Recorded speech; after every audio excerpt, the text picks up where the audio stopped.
Good afternoon everyone. My name is Lakshmi Prasanna. I am assistant professor in Triple department. Today my topic is I am going to teach about Ohm's law and passive elements.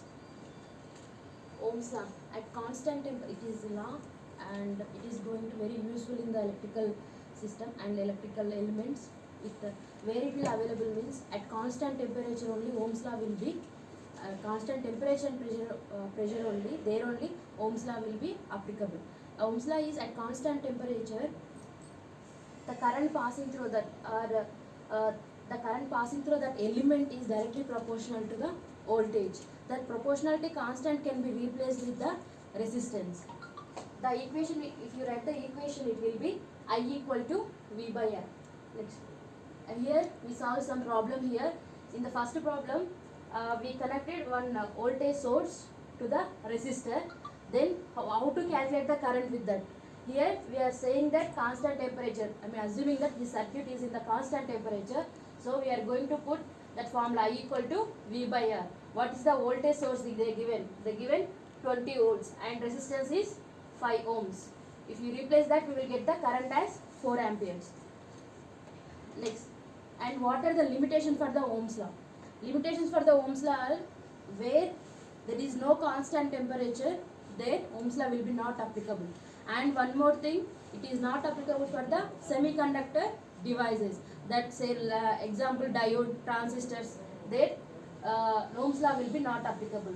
And where non-linear elements means the VI relation for the element, if it is not constant straight line, then there Ohm's law will be not applicable. Now we will see about some passive elements. In our syllabus, passive elements are R, L, C.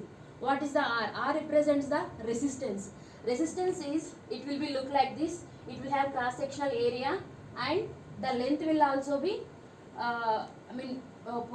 possess the property in that.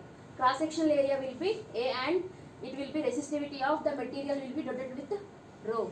And there are three types of resistors. That is typical resistor which we are going to use in the labs. And next one is power resistors. It will be used in some home need equipments. And this is another resistor. This is it is tera ohm resistor. And the symbol of resistor is that one last D picture. Next one. This picture will shows the what is the property of resistor. Resistor means which opposes the flow of current. There now the ohm indicates the resistance property, and here the current indicates with the person ampere.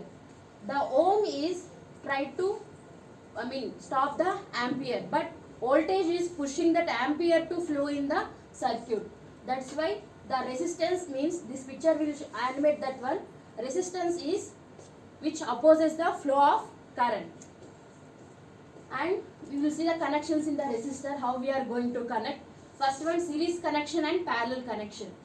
When it comes into the series connection, in series connection, if one resistor is there, second end of resistor is going to connect the first end of second resistor. Similarly, it will be like that. And the total resistance will be R equal to R1 plus R2 plus R3. Next one.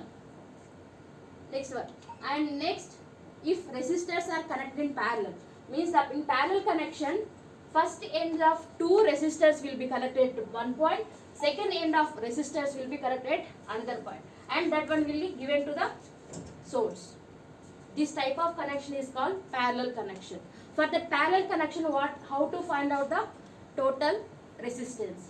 Now take current division rule, that is I equal to I1 plus I2. Here the total current is coming and getting divided into two parts. That is I equal to I1 plus I2. How to replace this total current? That is total current is getting because of total source by the resistance. So we will replace I equal to V by R equivalent. But we don't know. We are going to find out R equivalent in the parallel. Next, I1 means the current flowing in the first resistor, that will be V1 by R1. V will be same in the parallel connection. Current will be divided.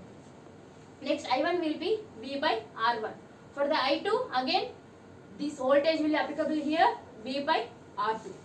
See here, in parallel connection, voltage will be same. That's why I took V common, both side V will be cancelled. Then total R total in the parallel connection will be 1 by R equivalent equal to 1 by R1 plus R2. Thank you.